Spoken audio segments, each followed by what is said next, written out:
Hey everybody, welcome to the Menschwarmers. I'm Gabe, that's Jamie. It's episode 2. Thanks for coming back and listening to our first episode. Got some great feedback, and we want to say thank you to all who listened. We're now available on SoundCloud, iTunes, Stitcher, and Spotify. Feel free to subscribe and smash that like button. Wherever you get your podcasts. That's right. Quick question. Sure. Do you know anyone who uses Stitcher? I don't know what it is. I thought it was the shoe company. Is that Skechers? That's Skechers.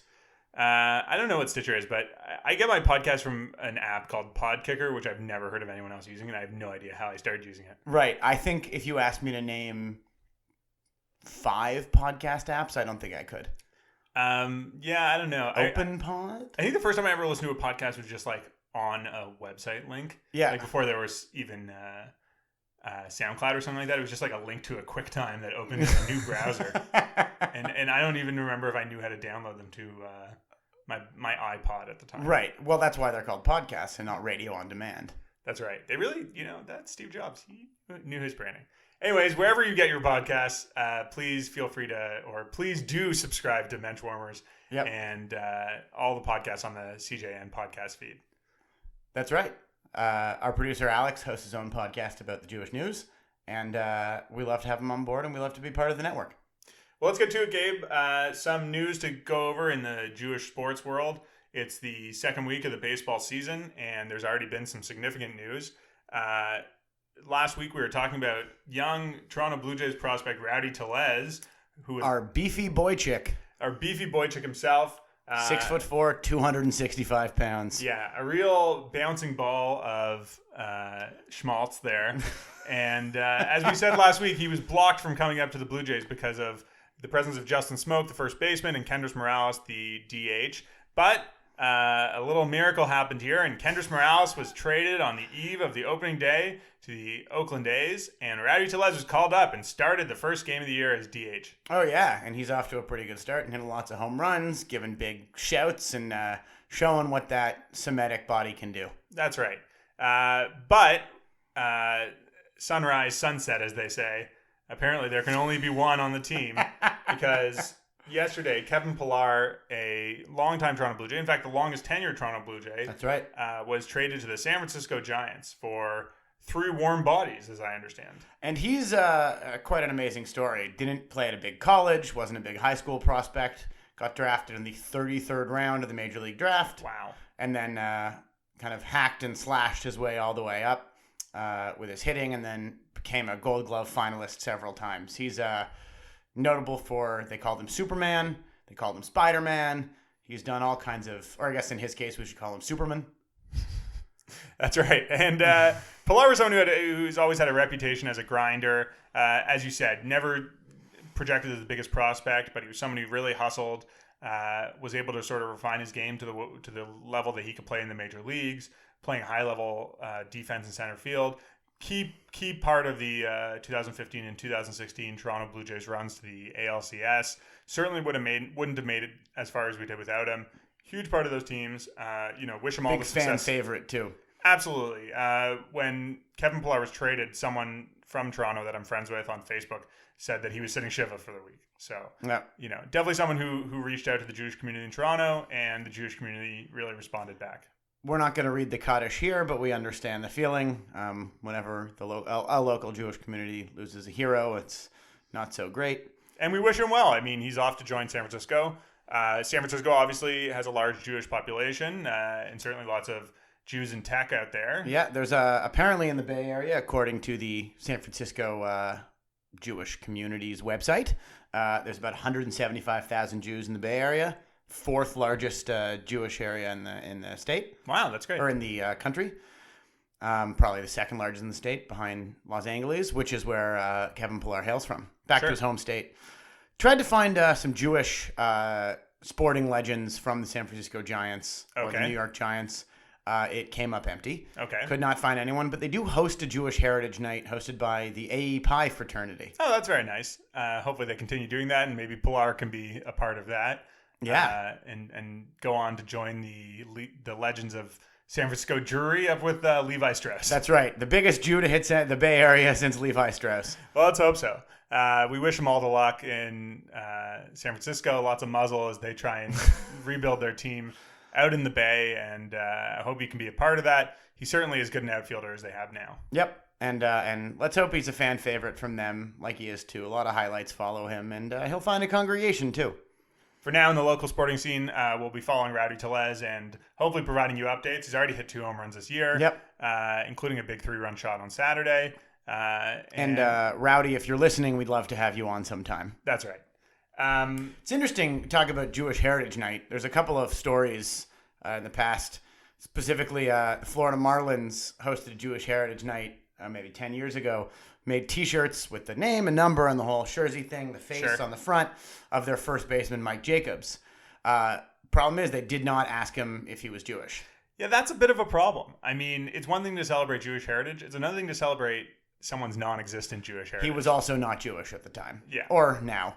Yeah. Well, it's nice to see they reach out, and it's an interesting topic because lots of cities, I think, have lots of Jewish sports fans. Yep.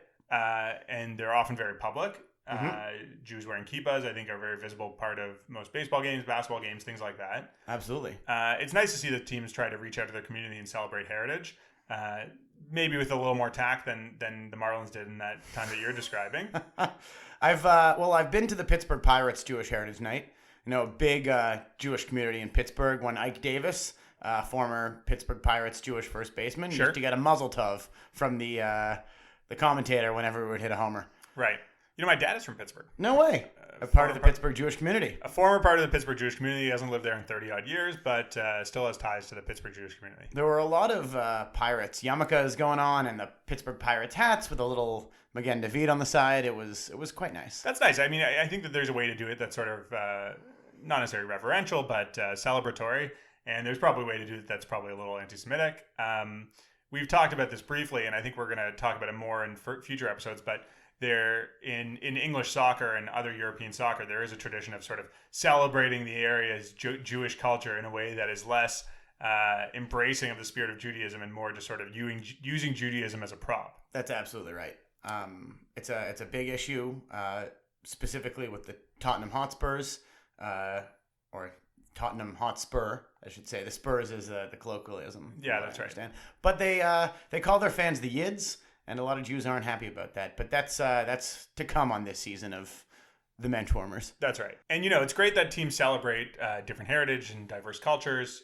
Lots of teams have pride nights, but, there aren't a lot of gay athletes right now. So it's interesting that they're doing these things. Or there are gay athletes, just not publicly so. Right. And there are probably some Jewish athletes who are not so public about their Judaism. Anyways, it's nice to have heritage nights. It'd be even nicer if it was a more inclusive sports world. That raises an interesting question. If a team has Jewish Heritage Night, chooses to involve a player, in Mike Jacobs' case, they did it without confirming he was Jewish, but do you think it's the player's responsibility to participate and kind of show off their minority status? I think it's up to them. I mean, it's it's nice to have pride in who you are, but I think a lot of people from different backgrounds feel like they shouldn't have to be responsible for all of those people or for being the first to do something. And they just want to be a human being and be able to do whatever it is they're doing, including playing sports. A lot of Jewish athletes have said, as it happens all over the time, but it's especially true of when they play in New York, that even if they're Jewish, it's not really up to them to hide their Judaism. Somebody finds out and they got a lot of fans right away. Sure. And a lot of haters right away. Sure. And, that's something that we've seen in the past. We have a complaint or a comment from one of our listeners that when we were talking about... Small corrections corner. Small corrections corner. When we were talking about Jewish New Yorker... athletes, we failed to talk about Amari Stoudemire. I forgot Amari Stoudemire. And shout out to Amari. As he said, I believe his mother was a Hebrew or the children of Hebrews. But on point, Israeli basketball superstar Amari Stoudemire. And it wasn't really until he went to New York that he identified as a Jew. That's right. I think that's something we've seen in other athletes as well. That it's like, if they're in Utah or Arizona or wherever the hell they've never seen a Jew. There's not a lot of need to self-identify and say, hey guys, I'm Jewish, I'm different. But once you're in New York, it really means something, and there's a connection, as you say, the instant fans that you can have. And I mean, Amare, I don't think this was an issue at the time. He's probably disqualified himself from the Saudi basketball league. He probably has. But he will be beloved in New York for embracing that side of his heritage forever. Yeah. So let's move on. And Gabe, you were on vacation last week. That's right. I was in that place where they had never seen a Jew, as you mentioned, Arizona. Well, I think they have now. Since the invention of air conditioning, the Jews have really descended. That's right. So you were away last week, and luckily you were not consuming the internet as the rest of us do, poisoning our minds on a daily basis. No, I was doing so with golf and a pool. So I'm going to tell you about a little controversy that happened last week that I believe you're unaware of to right now. And I'm going to show you a picture in a second. So I'm going to describe a tweet right now. It's from a Twitter user named Alex Krautman. Sounds tribal. It may or may not be. It's the two N's at the end. Oh. Yeah, and Krautman. Anyways, I think he might be, but that's beside the point. Anyways, he is a German man. That's like the Krautmann is like a name saying Alex German. He's an American for all purposes, and Right. he's from St. Louis. And he accompanies a picture here. He says, "Today I introduced my coworkers to the St. Louis secret of ordering bagels bread sliced. It was a hit." And there's a picture accompanying here. Of bagels that have been sliced not the normal way in half, but as if they were bread.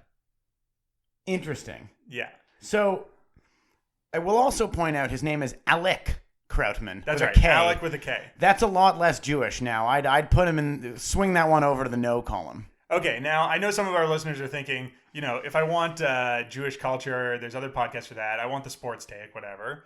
So one of the biggest replies to this tweet that got almost 7,000 likes and 257 retweets is a tweet by Gus Kenworthy, Olympic silver medalist skier. Wow. And his tweet, simply put, was, "This is anti-Semitism." Wow. Is Gus Kenworthy Jewish? He is not. Wow. That's amazing. Yeah. So this is something I wanted to talk about a little think bit. about this. First of all, here's my gross overall take. You think about it and think about what it means to have your bagel sliced that way. Here's my overall take. We need to stop it with the bagel gatekeeping. All of us in the Jewish community, New Yorkers, people on the internet, etc. Stop it with the gatekeeping. Now, people dug into it afterwards and found out that this St. Louis slice actually started at a little sandwich shop in St. Louis called the St. Louis Bread Company. Okay. Which we all know. The SLBC. That's right. Which we all know better after it was bought and acquired, and its name was changed to Panera. So apparently, is this something you can get at every Panera across America? Apparently it is, and it's quite common at Panera. So back when it was the St. Louis Bread Company, and have you ever been to a Panera? I actually don't think I have. I don't think I have either. Has any Jew ever been to a Panera? Alex, our producer, I'm looking at his direction. He's never been to a Panera either. Yeah, well, that's another story. But apparently the people who ran the St. Louis Bread Company were Jews, and this is something they did. They sliced their bagels that way. But regardless, there was a similar controversy last year, you'll recall, when Cynthia Nixon was running for the Democratic primary for the New York governor race. And I can't remember if she was at Zabar's or somewhere else, and she ordered a cinnamon raisin bagel with Lux and cream cheese, and I think, and maybe even capers. But people were upset, and they're like, "You simply do not do that on a cinnamon raisin bagel." Right. And this is someone who is quite a New Yorker. I mean, she was running for governor of the state. She was one of the girls. She was Miranda. I mean, she is Sex and the City. She knows how to order a bagel, and the idea that someone's bagel order should be chastised. Steve's supposed to be Jewish on Sex and the City? I always assumed so. Or Italian. No, his last name's Brady. Steve, but he was so Jewish. No, I don't think so. I don't think any of them were canonically Jewish except for Charlotte's husband. Right. Charlie Runkle. That, not a caricature at all. Yeah, what's his name? It's like Harry Goldberg. Yeah, exactly. Sarah Jessica Parker is Jewish in real life. I don't think she was playing one in Sex and the City. I don't think Carrie Bradshaw's Jewish. Anyways, back to the tweet at hand. So that's my first overall point. Bread sliced your bagels. Do whatever you want with them. It doesn't bother me as a Jew. And then... How about this? What if we were to bagel slice pieces of bread? You take a slice of bread, you cut out the middle. That sounds fine. Yeah. A thinner slice of bread? Well, no, it's just sort of, you've got your regular slice, like a slice of bread. Imagine a single slice of white bread. Are you talking about doing like a hoagie cut like on a loaf of bread? So that would be great. But no, and eating that like a whole hoagie? No, I'm talking about, I think they call it a toad in the hole, where you put a fried egg in the middle of bread. Except don't put the toad in the hole. Just eat a regular slice of bread like it is a bagel, no crust. No, you've just made toast worse. Yeah, it's the opposite of a scooped bagel. No, you can't put the hole in bread. The hole is for bagels. You can't just put a hole in things arbitrarily. The hole is not a hole in anything. The hole is not like some noble quest for the bagel. Lots of bagels barely have holes. It's just a That's natural formation of how they're made. Yeah, it's because you snake out the dough and then you touch it together and then there you go. Okay. Well, feel free to cut out holes in your bread as much as you want if you want to relive your and not fill it with anything. So, but it's like some people order scoop bagels. So it's just the bagel crust. But how do you create the opposite of that? Yeah, I think you can just eat the interior. You can eat the scooped out part. Yeah, but it doesn't have the Somebody bagel just shape. wants the crust. It's like the ship of Theseus of the bagel. Yeah, I guess. Anyways, so my big overall take was no more bagel gatekeeping. Let people do what they want. If you want bread, slice it. But I think it's even more interesting that there was someone like Kenworthy, who's not even Jewish, who is telling us about how this is anti-Semitism. Now, first of all, only Jews get to define what anti-Semitism is. There's been a lot of discussion about other people saying what isn't anti-Semitic, and for some reason, Jews seem to be the only group that doesn't get to define what hate against them means. But you know what? I really think it's up to Jews. Second of all, do whatever you want with your bagel. You can, anything short of spreading lard on it, I think, is fine. But seriously, I mean, you can go to McDonald's and get a bagel, a bacon, egg, and cheese on a bagel, or any bodega in New York and get a bagel, a bacon, egg, and cheese on a bagel. And I don't think that makes it any less of a bagel. It just becomes something else. Enjoy your bagels. Put whatever you want on them. Eat them however you want. Slice them up however you want. So you don't believe it's anti-Semitic? I don't believe it's anti-Semitic, especially given its roots as something that was created by Jewish bakers. Right. They were Jewish? I believe so. Okay. Panera is now owned by a family that has ties to Nazism. I've heard that about Einstein Brothers bagels as well. It's the same company. So they own the bagels. Do you think the bagels were from Einstein Brothers or Panera?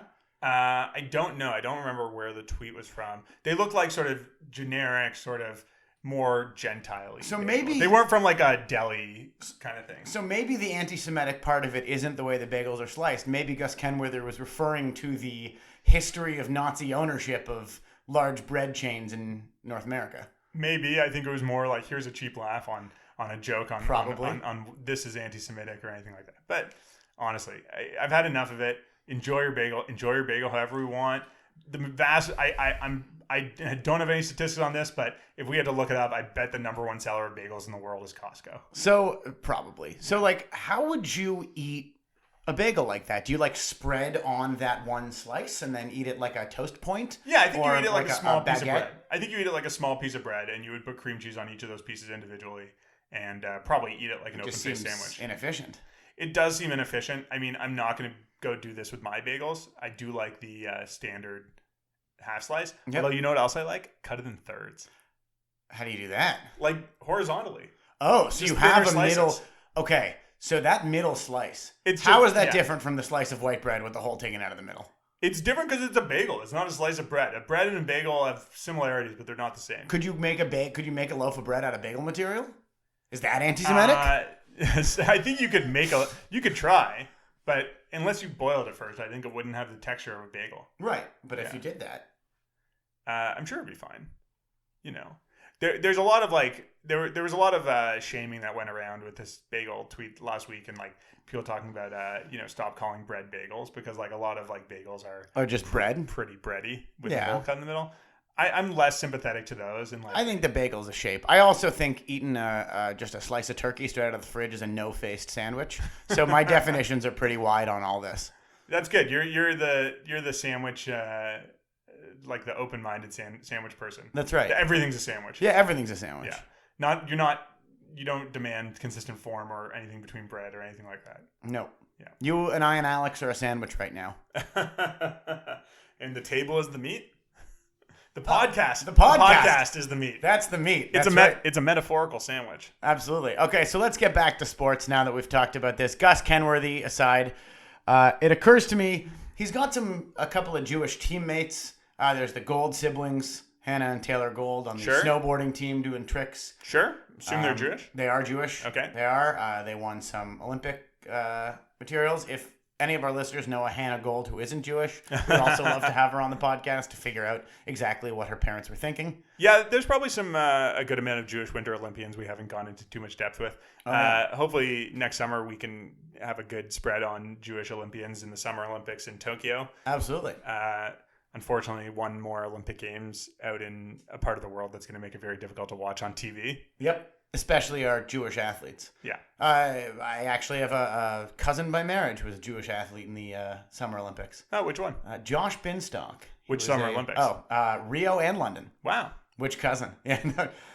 Played beach volleyball with Sam Schachter, another Jewish kid from Toronto. Cool. But we'll talk about that another time. Tell their story later. Well, Gabe, last week you were in Arizona, and That's right. I take it you had the chance to hit some golf courses. I did. I played a little golf. And I understand your driver was broken on the plane. It was. Which gave you an opportunity to be involved in the Jewish sport of complaining. It's great. And I get to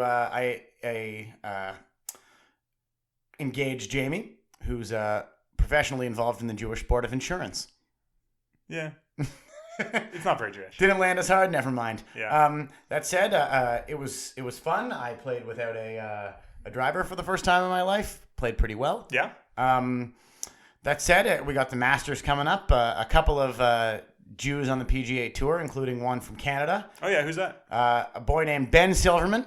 Certainly sounds Jewish. Absolutely. Grew up in Toronto. Played golf in Markham at the Mandarin Country Club with my father. Sure. They've played together a couple of times. Wow. The Mandarin Country Club, which is a vast majority Chinese club. A small handful of Jews belong and played there every week. Came for the food and stayed for the golf. My understanding is they came for the food, and that is not a joke. Yeah.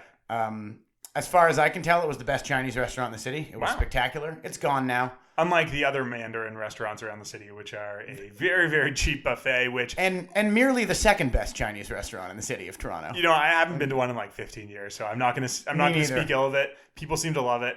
They serve what seems to be an all Canadian buffet these days. I believe they have a kosher section as well. Wouldn't surprise me. Yeah, it wouldn't surprise me. I guess it's not an entirely kosher restaurant, but can't imagine it is. There are a number of kosher Chinese restaurants in the city. Yeah, or our city, when we live in Toronto, but across the country there must be. Yeah, I think in New York there's probably kosher Chinese. There's certainly a lot of halal Chinese, and for sure. then it would definitely almost certainly be kosher as well. Didn't you go to a Uyghur restaurant? I went to a Uyghur restaurant recently. I assume that's halal. It is. It was. They did not serve alcohol, and that was not kosher with me.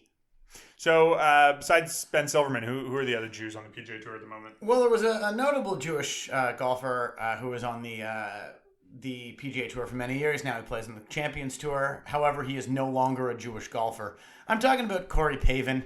He ran he was the captain of the Ryder Cup one year, I think. That's right. He was raised Jewish, played in the Maccabi Games, won 2 gold medals for Team USA in golf, and then left the faith. So, as we repeat our segment from last week, Jew or not Jew, I'm curious to discuss what do you think about an athlete who converts away from Judaism like Corey Pavin? Can we claim him? I think it's a tough issue. I mean, yes, we can claim him. We can say that he's a Jew. We can say that he's one of us, member of the tribe. Certainly birth, and I'm going to assume, Corey probably had the upbringing of some Judaism, maybe competed in Maccabi Games, things like that. Converting away, it's not a great look in terms of whether or not we want to call this guy a Jew if he's not going to call himself one. But I don't know. I don't know how these people would describe themselves, It's interesting. I mean, I'm pretty sure would describe himself as an evangelical Christian. Right. And, he probably described himself born again and found Jesus and whatnot. It's a tough question. I mean, we can claim him up to a certain point and then no, or just leave it and say, he chose something else and he's not a Jew and that's fine. Wish him well. But don't want to impugn people who convert away from the faith or into the faith. I mean, people are entitled to do whatever they want. Right. It's a general rule we've got sort of on the pod. We have to figure out who's considered Jewish. I mean, people who convert in. Jim Croce, we called him Jewish. A lot of people call him Jewish. He's Italian and he converted to Judaism. Hey, look at Rod Carew, who's never converted but is married to a Jew. And I think his daughters are raised Jewish. Certainly considered as, if not quite Jewish, then certainly mishpocha of a certain kind. So I don't know. I mean, I don't think we're in a position to define Pavin or Paul Goldschmidt's another one who is born with some Jewish heritage, but his father was Jewish. He's Jewish according to the American Association of Rabbis. He is a Jewish boy. Sure. But according to him, he's converted away, and he's an evangelical Christian as well. Right. But if they're that hardcore, is that a bigger rejection than just... I mean, you got Bob Dylan. He converted to evangelical Christian, and then he came back and wrote Infidels. And if Corey Pavin or Paul Goldschmidt wants to do that, they'd be way back in my heart. Yeah, I don't know. If Corey Pavin ever writes Slow Train Coming, then maybe I'll have to reconsider him. Hey, gotta serve somebody. Yeah. I really like those Dylan Goes Christian albums. Oh, yeah. I mean, they're not as good as like early Dylan or even like Desire. You know. But Infidels, it's his comeback album. It's about Zionism. Yeah. Anything past like 85, I think I'm good with that. No. Like I know you're a big like Love and Theft fan. Oh, yeah. It doesn't really do it for me. Shot of Love. That's one of the Christian ones. It's great. But going back to Corey Pavin, I think if he wants to go the Dylan route and come back, he'd be welcome with very open arms. We'd all just kind of forget the evangelical period. No doubt. But I think that's something to be left up to him. And I think that's sort of where we got to draw the line at some point. As soon as someone says, I'm out, go with God. You know, I mean, that's up to you. However you want to define yourself, I think I'm okay with. And, forcing someone or telling someone they're Jewish when they don't say they are is not something I really want to be associated with. Yeah, that's a good point. It's a very good point. One begins to wonder if, if the anti-Semites or those who would criticize Corey Pavin for being a Jewish athlete or those who would threaten him would care. Well, and if they don't, then or if they do care that he was Jewish and converted away, I guess we'd have to welcome him. I guess, but I don't think we have to have our standards dictated by those who hate us. You know, let us dictate our own standards and let somebody dictate it for themselves. If they embrace a different faith, that's fine, and they can call themselves whatever they want. That's a wise thought. Well, hopefully that leaves some food for thought today. I think that's going to wrap it up for this week of Menschwarmers. Thanks for joining us again. I'm Gabe, and that's Jamie. Reminder, you can find us, subscribe to us on iTunes or Spotify, or if you're out there, whoever the guy using Stitcher is.